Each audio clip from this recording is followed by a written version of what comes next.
OK, c'est parti. Savez-vous que le mot grâce, dans la Bible, on le retrouve dans le Nouveau Testament, on le retrouve plus de 653 fois. 653 fois dans le Nouveau Testament. Qu'est-ce que ça veut dire exactement, le mot grâce? Qu'est-ce que ça veut dire, le mot grâce? Le mot grâce, ça vient d'un mot grec, le mot grec charis. Et le mot grec charis signifiait à l'origine beauté. Il signifiait beauté. Vous savez, quand on étudie l'étymologie, c'est-à-dire l'origine des mots, on se rend compte que le sens des mots ont changé avec les années. Et le mot charis voulait dire à l'origine beauté. Chara, qui est de la même racine, signifie joie dans le grec. Dans la pensée grecque, la beauté était la chose la plus importante. La joie était inséparable de la beauté dans la pensée grecque. La joie était inséparable de la beauté. Ce qui créait la joie, c'était la beauté. Et souvent, quand on entend le mot beauté, on pense à une beauté esthétique. Mais c'est plus que ça. On va le voir un petit peu ce matin. C'est beaucoup plus que ça. Puis, le mot beauté, si on pourrait l'expliquer un petit peu, juste pour avoir le meilleur parallèle avec nos expressions en français, on pourrait dire, vous êtes un père de famille, puis vous rentrez dans la chambre, puis vos deux enfants sont en train de s'amuser, en paix. Puis c'est serein, c'est une belle échange, une belle camaraderie. Alors vous regardez et vous dites, ah, que c'est beau. C'est de la beauté dont on parle, OK? C'est de cette beauté-là. Alors, c'est au-delà de traits physiques et d'apparence purement esthétique. On parle de beaucoup plus gros que ça. Alors, le mot charis voulait dire à l'origine beauté. Le mot grâce contient aussi aujourd'hui ce sens-là. Il contient le sens de beauté. Il contient le mot même employé aujourd'hui, quand on parle à grâce, on pense aussi, il contient encore ce sens-là. La beauté suprême de Jésus-Christ consistait en son sacrifice sur la croix. Alors, vous comprenez qu'on ne parle pas d'une beauté esthétique, mais on parle d'une beauté au-delà, une beauté de caractère, une beauté d'action. Et ça, si je vais le mentionner un petit peu plus loin, ce qui est intéressant de noter, le grec, lorsqu'il voyait quelque chose, un geste d'une incroyable générosité, une action d'amour ou une action vis-à-vis de quelqu'un d'autre qui était remarquable, il disait charis, que c'est beau, que c'est beau. Et c'est ce sens-là qu'il faut retenir. C'est vraiment le sens du mot charis. Alors, ça a le sens de vraiment quelque chose d'exceptionnel. Et on voit on va regarder quelques passages ensemble, avant d'aller dans le repas du Seigneur ce matin. J'aimerais qu'on regarde quelques passages des Écritures. Et le premier passage des Écritures, c'est dans Tite, chapitre 2, verset 11, on l'a à l'écran. Et ça nous dit, car la grâce de Dieu, source de salut pour tous les hommes, a été manifestée. Encore là, le sens du mot manifesté, c'est épiphanie. Elle a été démontrée. Elle a été présentée, elle nous a éblouis. Alors, c'est le sens du mot, elle a été manifestée. Alors, elle a été observée. Elle a pris forme dans une personne. La grâce a pris la forme dans une personne qui s'appelle Jésus-Christ. C'est la manifestation de la grâce. Dieu a manifesté la grâce. Et dans un autre passage, dans Jean chapitre 1, verset 14 aussi, et voyez-vous, ça nous dit, « Et la parole a été faite chair, et elle a habité parmi nous, pleine de grâce et de vérité. Et nous avons contemplé sa gloire, une gloire comme la gloire du Fils unique venu du Père. » Et on pourrait presque, dans l'ensemble du Nouveau Testament, remplacer les mots grâce par beauté, puis on serait très proche de l'idée, pas mal dans tous les passages à mon point de vue, parce que c'est au-delà, c'est beaucoup plus large que ça. Le mot grâce dans notre compréhension aujourd'hui, et ça a été, je dirais, modelé comme ça un petit peu parce que l'étymologie des mots perd de leur sens avec les années. Et parfois, un mot qui disait quelque chose d'une génération ne peut plus tout à fait dire la même chose aujourd'hui. Et souvent, les mots vont s'adapter pour être le plus significatif et le plus impeccable possible. Mais on voit partout dans les Écritures, partout on voit le mot grâce, on pourrait systématiquement, pratiquement le remplacer par beauté. Et on va regarder quelque chose, quelques points. Qu'est-ce que la grâce peut faire? Qu'est-ce que la grâce fait? Qu'est-ce qu'elle apporte? Qu'est-ce qu'elle donne de plus? Et une des premières choses qu'on va voir, c'est que la grâce, elle transforme notre attitude les uns par rapport aux autres. La grâce, elle transforme notre attitude les uns par rapport aux autres. Et pourquoi j'adresse ce thème-là tout particulièrement ce matin? C'est parce que je réalise de plus en plus en ayant des conversations, en entendant toutes sortes de prédications, d'enseignements, en discutant parfois avec les gens, que souvent on a une mauvaise compréhension de la grâce. Qu'est-ce que ça veut dire? Et souvent on va dire, on est sous la grâce, on n'est pas sous la loi, et on a une compréhension de la grâce qui est très incomplète, parfois même, elle est fausse, notre conception de la grâce. Parfois même, elle est fausse. Et c'est ça qu'on va regarder ce matin. Alors, la grâce transforme notre attitude vis-à-vis les uns les autres. De quelle façon? Elle transforme la façon dont nous réagissons, premièrement, aux offenses que les autres nous font. La grâce vient changer la façon dont moi je réagis aux offenses qui me sont faites. Ça change toute la dynamique. Elle vient changer la façon dont les offenses me touchent et m'affectent.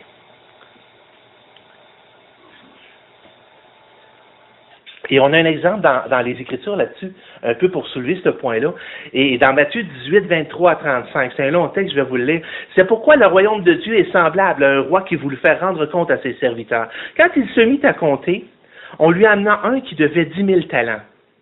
Comme il n'avait pas de quoi payer, son maître ordonna qu'il fût vendu, lui, sa femme, ses enfants et tout ce qu'il avait, et que la dette lui fût acquittée. Et Jésus, le texte, est en train de répondre à une question qui avait été posée. Combien de fois je pardonne à mon frère? Combien de fois je pardonne? Et dans sa réponse, Jésus, comme il le faisait souvent, il prend une illustration, puis il illustre quelque chose. Alors dans ces textes-là, on a des vérités, là. Et ces vérités-là, il faut les découvrir. Qu'est-ce que Jésus voulait mettre en évidence ici? Alors Jésus dit, je vais te présenter une perspective. Je vais te présenter la perspective céleste et la perspective humaine. Comment toi tu peux voir les choses et comment le Dieu saint créateur de l'univers, lui, les voit. Et je vais te présenter une comparaison.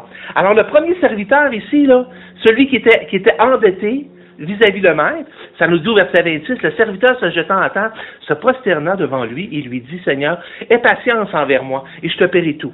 Ému de compassion, le maître de ce serviteur le laissa aller et lui remit la dette.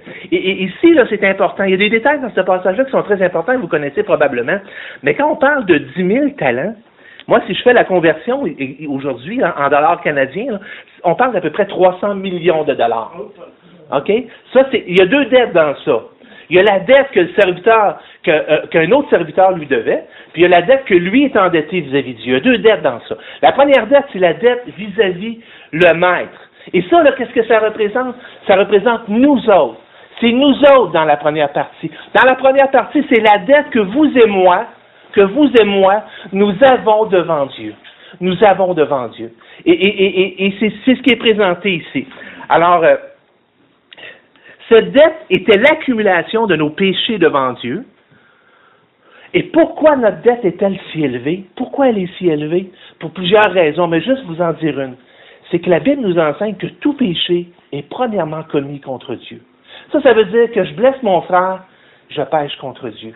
Tout péché. Vous savez, c'est plus gros que de l'intérêt composé, ça. Hein? C'est pas mal plus gros que de l'intérêt composé. Tout péché que je commets contre quelqu'un, elle est automatiquement répertoriée. Elle est une réplication sur Dieu. Je pêche contre Dieu. Et c'est ça que David va dire un peu plus loin. Alors, on va finir le texte. Ça nous dit, le serviteur se jetant à terre, le Seigneur ait patience envers moi et je te paierai tout. Alors, il est endetté de 300 millions de dollars. Alors, vous comprenez, déjà en partant, qu'il est absolument dans l'impossibilité. Il a beau dire, je vais te payer tout, il est dans l'impossibilité de rembourser sa dette, et c'est exactement où nous étions. C'est exactement où nous étions. Nous sommes dans l'impossibilité de rembourser la dette de toutes les offenses que nous avons commises contre Dieu, complètement incapables. Complètement incapables. Alors, ça continue. Seigneur, aie patience envers moi, je te paierai tout. Ému de compassion, le maître de serviteur le laissa aller et lui remit sa dette. Après qu'il fut sorti, ce serviteur rencontra un de ses compagnons, qui lui devait 100 deniers. Et 100 deniers, on parle d'à peu près 7 000 $. C'est quand même une somme, Mais vous êtes d'accord avec moi que c'est remboursable? 7 000 $, c'est remboursable. On ne tombe pas dans l'impossible. C'est remboursable. Mais proportionnellement, et c'est ça que Jésus voulait mettre en évidence, la proportion de la dette. Alors ici, ça nous dit, après qu'il fut sorti, il se saisit, ça nous dit, après qu'il fut sorti, ce serviteur rencontra un de ses compagnons qui lui devait 100 deniers. Il le saisit et l'étranglait en disant, « Paie ce que tu me dois. » Son compagnon, se jetant à terre, le suppliait, disant, « Aie patience envers moi et je te paierai tout. » Mais l'autre ne voulut pas et alla le jeter en prison jusqu'à ce qu'il eût payé ce qu'il devait. Ses compagnons, ayant vu ce qui était arrivé, furent profondément attristés. Ils allèrent raconter à leur maître tout ce qui s'était passé. Alors le maître fit appeler ce serviteur et lui dit, « Méchant serviteur, je t'avais remis en entier ta dette, parce que tu m'en avais supplié. Ne devais-tu pas avoir aussi à ton tour avoir pitié de ton compagnon, comme j'ai eu pitié de toi? » Et son maître, irrité, le livra au bourreau jusqu'à ce qu'il ait tout payé ce qu'il devait. C'est ainsi que mon Père céleste vous traitera, si chacun de vous ne pardonne pas à son frère de tout son cœur. Et c'est là que c'est là que le point que je veux soulever, c'est que la grâce, là, elle vient changer notre relation. Et le problème dans le texte ici, là, c'est la grâce qui est absente dans le texte ici. La grâce, elle est manifestée. Mais le premier serviteur, là, il a vraiment rien compris à la pesanteur et à la taille de sa dette envers son Créateur. Il n'a rien compris de la grâce. Il n'a absolument rien compris de la grâce. Mais quand la grâce accomplit son œuvre, dans nos vies, et qu'on prend conscience de la grandeur de la grâce qui nous a été accordée, elle se doit à son tour de se tourner pour avoir de la grâce les uns envers les autres. Et c'est toujours ça. Et j'espère ce matin, de tout mon cœur, et moi c'est mon désir dans mon cœur, d'être prompt à pardonner. Et j'espère que vous avez la détente rapide à pardonner. J'espère, parce que j'ai peur pour vous si ce n'est pas le cas. J'ai vraiment peur pour vous si ce n'est pas le cas. Pourquoi? Parce que Dieu nous a pardonné. D'au-delà. Et souvent, là, c'est un manque de conscience. C'est notre propre justification. C'est de croire qu'on était meilleur que les autres. C'est de croire qu'on en a fait moins que les autres parce que nous autres, on n'a pas fait de prison, parce que nous autres, on n'a pas fait de gros crimes. Là. Donc, on est quand même une personne morale. Là. Mais Dieu nous dit qu'on est endetté comme ça. Parce que nos actions, nos pensées, toutes nos fautes sont entendues au trône de Dieu. Alors, on est endetté dans des proportions dont on n'a pas idée. Et souvent, cette absence de pardon est significatif d'une incompréhension de la grâce.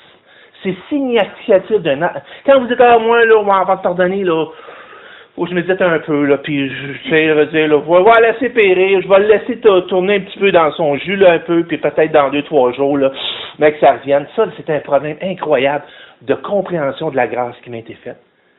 C'est une incompréhension de la grâce. Alors, la grâce, elle vient dynamiser, elle vient affecter notre relation les uns envers les autres.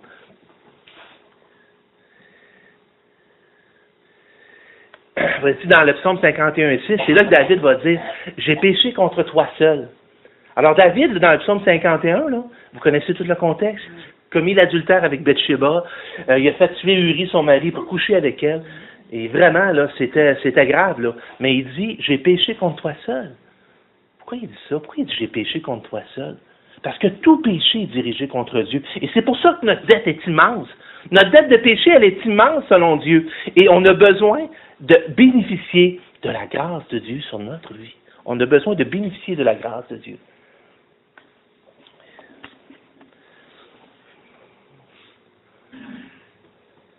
Et c'est un peu ça ici. Ça nous dit dans Romains 2:5, et ça parle de l'homme en général, ça nous dit, mais par ton endurcissement et par ton cœur impénitent, tu t'amasses quoi? Un trésor de colère. Tu t'amasses un trésor de colère pour le jour de la colère et de la manifestation du juste jugement de Dieu. Et c'est ça qui pèse. C'est ça qui pèse sur l'homme pécheur, à moins que la grâce n'intervienne dans sa vie. À moins que la grâce n'intervienne, c'est ce qui pèse sur l'homme condamné et pécheur. La grâce transforme la façon dont nous réagissons aux offenses que les autres nous font.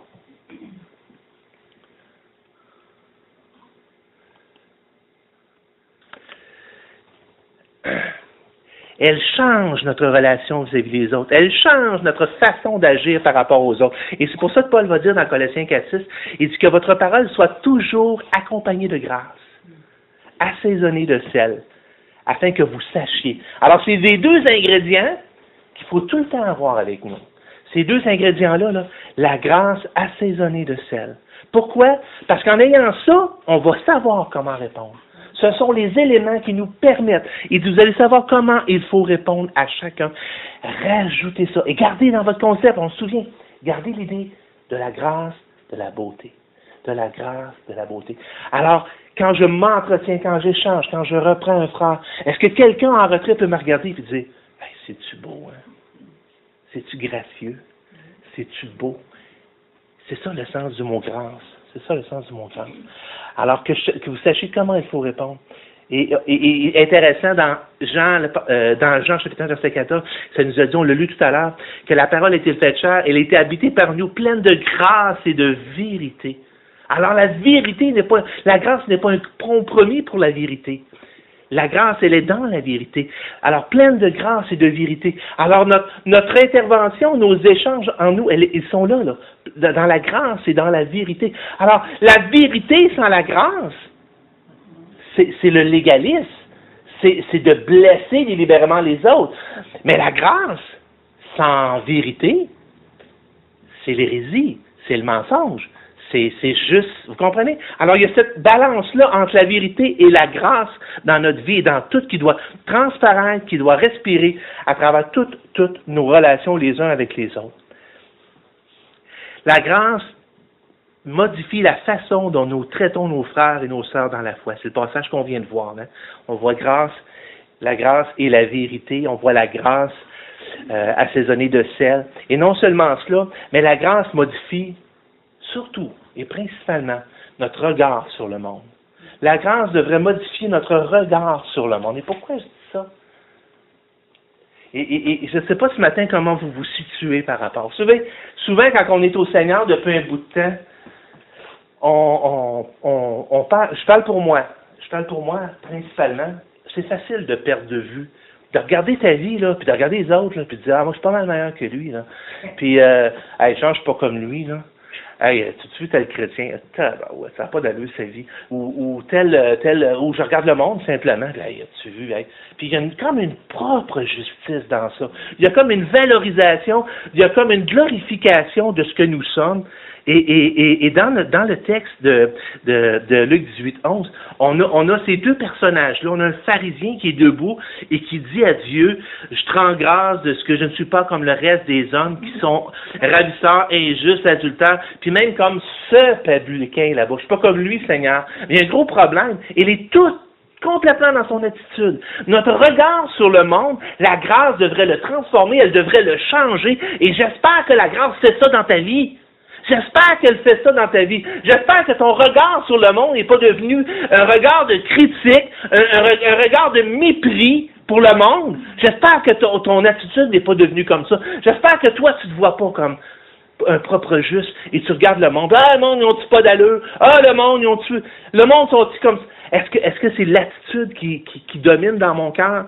Est-ce que c'est l'attitude? La grâce devrait modifier ma façon de voir le monde. Et c'est un peu comme ça nous dit dans Tite, chapitre 3, verset 3. Et ça commence le chapitre 3, ça dit « car nous aussi ». Nous aussi. Nous aussi. C'est tellement, tellement facile d'oublier d'où je suis parti. D'oublier qui j'étais avant que la grâce n'intervienne dans ma vie. C'est tellement facile d'oublier ça. Tellement facile. Et la Bible nous le dit, nous le rappelle, car nous aussi, nous étions autrefois insensés, désobéissants, égarés, asservis à toute espèce de convoitise et de volupté, vivant dans la méchanceté, dans l'envie, dignes d'être haïs, et nous haïssant les uns les autres. C'est comme ça que la Bible définit ma vie avant que la grâce rentre dedans. Avant que la grâce rentre dans ma vie. Et c'est comme ça que Dieu le voit. Nous aussi, nous étions de leur nombre. Nous aussi, nous étions de leur nombre. La grâce modifie notre regard sur le monde. Nous étions comme eux. N'eût été de la grâce de Dieu qui qui nous a été manifesté. N'eût été de la grâce de Dieu qui n'a été manifestée, on était exactement comme eux. La seule chose qui nous différencie du monde est la grâce de Dieu. C'est la seule chose qui nous différencie. Nous sommes des condamnés à mort. Nous sommes des condamnés à mort dans le couloir de la mort. Et j'étais assis sur une chaise électrique et les sangles étaient à mes poignets. Et le bourreau s'apprêtait à descendre lorsque la grâce de Dieu a saisi la main pour me faire grâce. C'est ce que je suis, moi. Je suis un gracié. Je suis un gracié de la grâce de Dieu. La loi me condamnait. La loi me condamnait totalement. Et Dieu a manifesté sa grâce. Nous sommes des condamnés à mort qui ont été graciés et qui maintenant parcourent le monde pour dire aux autres qu'ils peuvent aussi être graciés. Paul va utiliser un autre mot dans 2 Corinthiens 5:20. Il va nous appeler des ambassadeurs. Des ambassadeurs. Je suis juste un pardonné qui veut dire comment tu peux être pardonné toi aussi. Je suis rien d'autre qu'un gracié. Je suis rien d'autre qu'un gracié. Est-ce qu'on se voit comme ça? Te vois-tu comme ça ce matin? Te vois-tu comme étant ce mendiant qui a eu besoin du regard favorable de Dieu, d'une grâce imméritée, parce que ton endettement était tellement élevé que Dieu a fallu qu'il intervienne de sa main pour te sauver? Te vois-tu comme ça? Nous faisons donc les fonctions d'ambassadeurs pour Christ. Comme si Dieu exhortait pour nous, nous en supplions. Nous en supplions. Hey, tu veux-tu savoir comment moi j'ai été gracié? J'ai été gracié, j'ai été effacé, j'ai été pardonné. Veux-tu savoir comment? Veux-tu savoir comment Dieu m'a fait cette grâce-là? Laisse-moi, je t'en supplie. Au nom de Christ, soyez réconciliés avec Dieu. Au nom de Christ, soyez réconciliés avec Dieu. Nous faisons donc les fonctions d'ambassadeurs.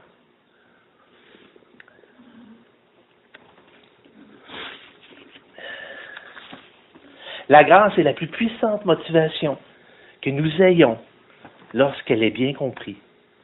Lorsqu'elle est bien comprise. Une compréhension juste de la grâce vient transformer complètement le motif pour lequel on fait les choses. Une compréhension claire de la grâce vient transformer le motif pour lequel on fait les choses. Et ça nous dit dans Hébreux 2:15, ça nous dit que parce que la crainte de la mort nous rendait captifs. La crainte de la mort nous rendait captifs. Et ça nous dit qu'il délivrera tous ceux qui, par crainte de la mort, et c'est Jésus, étaient toute leur vie retenus dans la servitude. Puisqu'il n'y a pas rien après la vie, puisque c'est la mort, c'est parfaitement logique. Mangeons et buvons. Mangeons et buvons. C'est la seule vie que j'ai. J'ai aucune assurance après la vie. Mangeons et buvons, profites-en au max, parce qu'il n'y a rien après. Comprenez-vous? Et la mort nous retenait captifs. La mort nous retenait captifs. Le diable nous retenait captifs. La mort nous retenait captifs, parce qu'on n'avait pas d'espérance. Pas d'espérance. Est-ce que vous avez l'assurance ce matin? Avez-vous l'assurance de l'éternité? Et je ne suis pas en train de vous parler d'une vague espérance. Je ne parle pas de ça. Je parle d'une assurance. Une assurance. Vous savez, on a des assurances vie aujourd'hui, hein? Puis souvent, ils ne payent pas parce qu'il y a une clause qui est contournée, hein?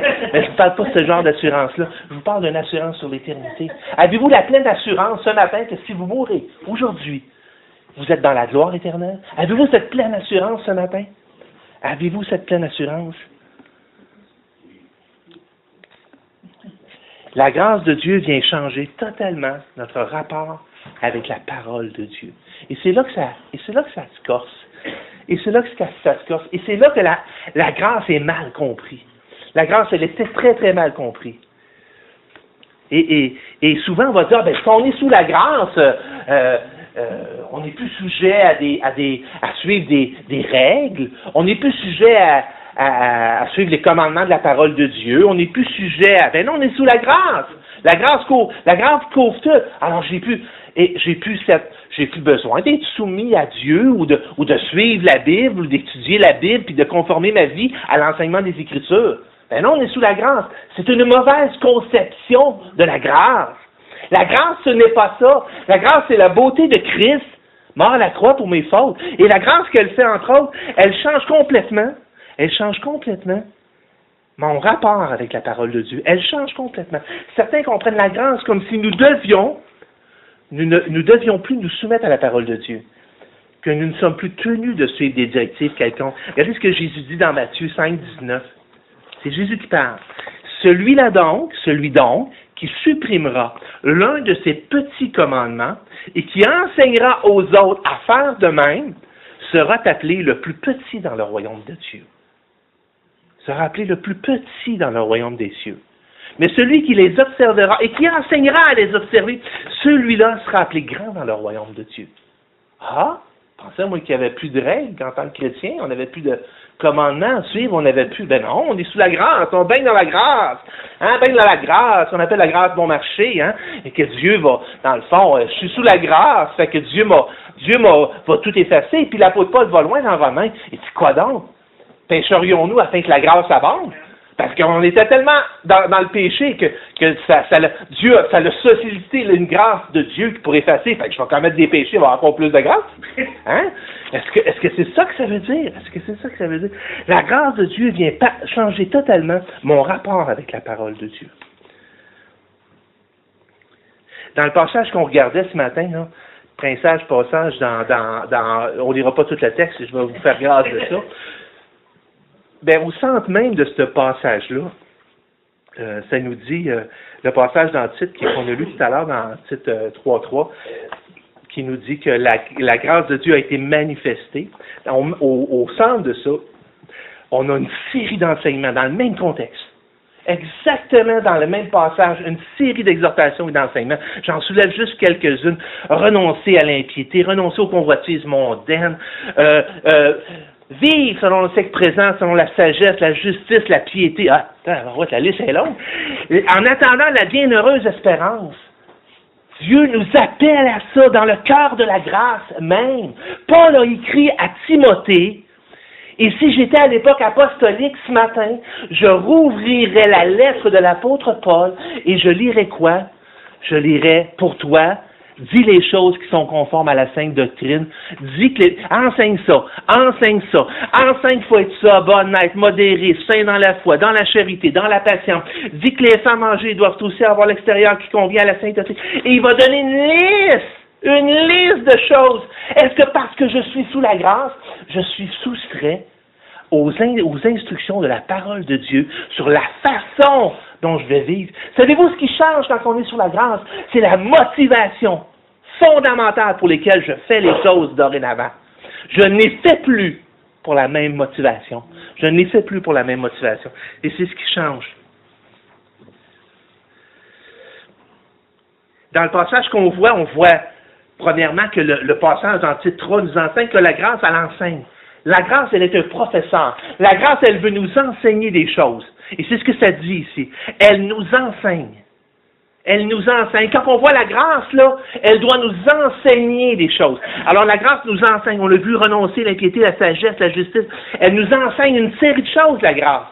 Ce n'est pas une contemplation devant quelque chose dans lequel moi, maintenant, je me soustrais aux directives pratiques de ma vie de grâce, de ma vie de foi de tous les jours. Dieu donne et Dieu nous instruit. Elle nous enseigne la grâce.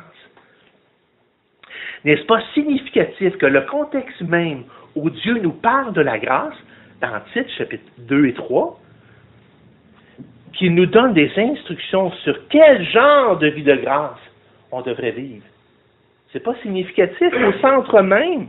Pas si on le voit dans le passage. Oui, car la grâce de Dieu, source de salut pour tous les hommes, c'est au cœur du texte, là. Puis tout en haut, puis tout en bas, là, c'est une série d'instructions. Comment moi, maintenant, je dois appliquer la grâce dans ma vie. Comment je dois vivre. Qu'est-ce qui plaît au Seigneur. La loi n'a jamais eu comme but de rendre l'homme juste. Je répète. La loi n'a jamais eu pour but de rendre l'homme juste. La loi de l'Ancien Testament, les ordonnances de l'Ancien Testament. Et c'est pour ça que les gens vont dire, on n'est plus sous la loi. Comme c'est sous la loi pouvait rendre juste. La Bible est claire, la loi a pour but d'amener la condamnation. La loi est un indicateur de mon incapacité à répondre parfaitement à la loi de Dieu. Elle n'a jamais eu, et elle n'a pas la fonction de sauver qui que ce soit. Qui que ce soit. La loi. OK? Cependant, le vrai disciple de Jésus-Christ est animé d'une telle reconnaissance que sa vie même devient une offrande à Dieu. Et c'est là que la dynamique change. Alors moi, là, j'ai plus, on a vu tout à l'heure, la crainte. Vous savez, la grâce, là, t'es touché par l'amour de Dieu sur ta vie, t'es saisi par l'amour de Dieu, et que maintenant, tu veux vivre à la lumière de cet amour-là, et en reconnaissance, tu offres à Dieu, et partout dans les Écritures, les passages nous l'enseignent, tu offres à Dieu ta vie en reconnaissance. Et c'est ça que ça fait, la grâce. C'est ça que ça fait. Le vrai disciple est animé d'une telle reconnaissance que sa vie même devient une offrande à Dieu. On voit des passages, je pense, c'est dans Romains, un petit peu plus loin ici. Et on voit ici à quel point, dans le texte, regardez comme dans le texte, j'ai fait juste mettre en évidence un peu toute la liste des choses avec lesquelles on est exhorté en tant qu'enfant de Dieu. Et on voit tout ça. Et encore le Romains 6, 13, 14, ne livrez pas vos membres au péché comme des instruments d'iniquité, mais donnez-vous vous-même à Dieu comme étant vivants de mort que vous étiez, et offrez à Dieu vos membres comme des instruments de justice, car le péché n'aura pas de pouvoir sur vous, puisque vous êtes non sous la loi, mais sous la grâce. Que sous la grâce, vous êtes sous la grâce. Qu'est-ce que ça veut dire, ça, exactement? Vous savez, le péché, et ça va nous dire le passage suivant, ça va nous parler de la puissance du péché. Or, mort, où est ton aiguillon? Ô mort, où est ton aiguillon? L'aiguillon de la mort, c'est le péché. Et la puissance du péché, c'est la loi. Mais grâce soit rendue à Dieu, qui nous donne la victoire par notre Seigneur. Étant donné que la loi, jadis, avait le but de me condamner, de me déclarer coupable devant Dieu, maintenant, en tant qu'enfant gracié, je cours dans la volonté de Dieu. Je cours pour accomplir la volonté de Dieu pour ma vie. Et si je trébuche, enfant de Dieu, si tu tombes, si tu trébuches, tu es couvert par la grâce de Dieu. C'est fabuleux. C'est extraordinaire. Et c'est ça que la grâce vient faire. La grâce, elle vient te couvrir. Elle efface tous tes péchés. Alors tu es libre. Tu es libre, enfant de Dieu. Totalement libre. La mort n'a plus de pouvoir sur toi. L'aiguillon de la mort, la Bible nous dit, c'est le péché, mais la puissance du péché, c'est la loi. Grâce soit rendue à Dieu, qui nous donne la victoire par notre Seigneur Jésus-Christ. Vous savez, quand tu essaies de suivre une série de règles, et que là, tu trébuches, que tu tombes, puis que tu te sens condamné parce que tu as le poids du marteau du juge de Dieu qui te juge sur ta vie à toi, qui pèse sur toi. Et comment peux-tu te relever? C'est toujours le poids de la condamnation et du jugement qui pèse sur toi. Mais maintenant, ce jugement-là est retiré parce que Dieu l'a placé sur la croix de Jésus-Christ. Et maintenant, ce qu'il t'invite, c'est de rentrer dans cette grâce-là et de saisir pleinement la grâce de Dieu pour ta vie. Alors, on n'est plus sous la crainte. On n'est plus sous la crainte.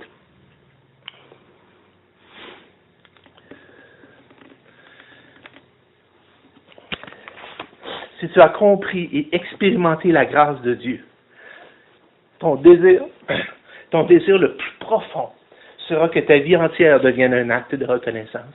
Si tu as saisi la grâce de Dieu, si tu as saisi ce matin la grâce de Dieu, si tu l'as saisi dans ta vie, ton plus profond désir, c'est que ta vie devienne un acte de reconnaissance face à Dieu.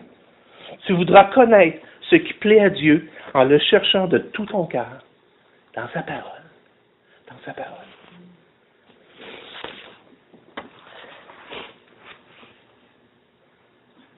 Premier passage biblique qu'on a lu tout à l'heure qui nous dit que lorsque, je ne sais pas si je l'ai noté, je l'ai renoté ici. Encore là, on va voir un petit peu plus loin ici. Encore là, ici dans 2 Corinthiens 5, 14, 15 que j'ai noté, car l'amour de Christ nous presse. Parce que nous estimons que si un seul est mort, tous donc sont morts. Pourquoi il dit ça?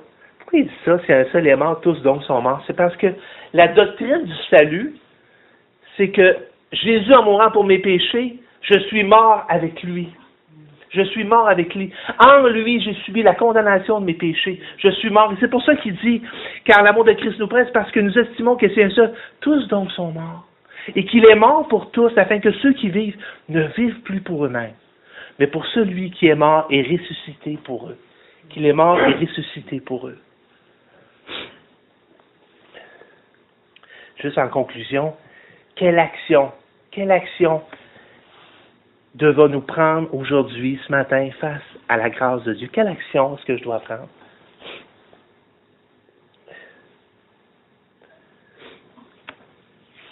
La première action, premièrement, c'est de l'accueillir, la grâce.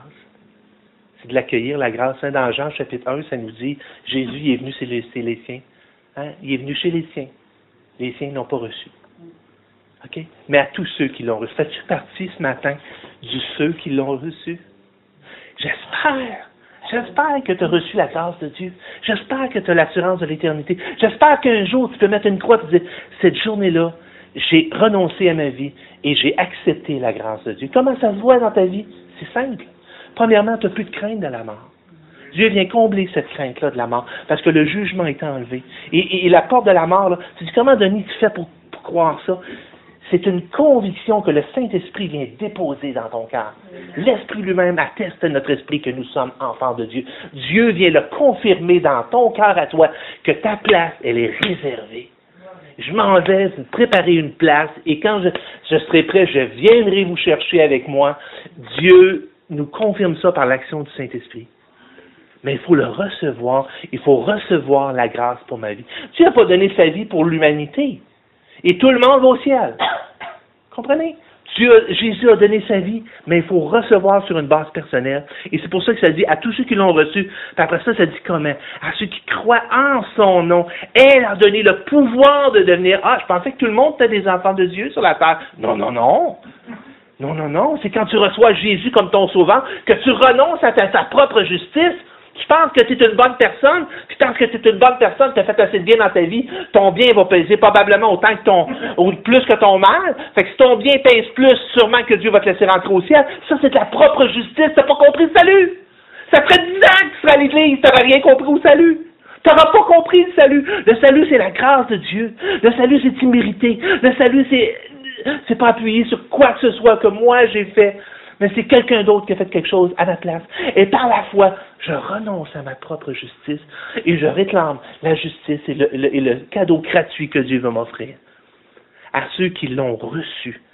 Alors la première chose qu'il faut faire, il faut l'accueillir, il faut la recevoir personnellement.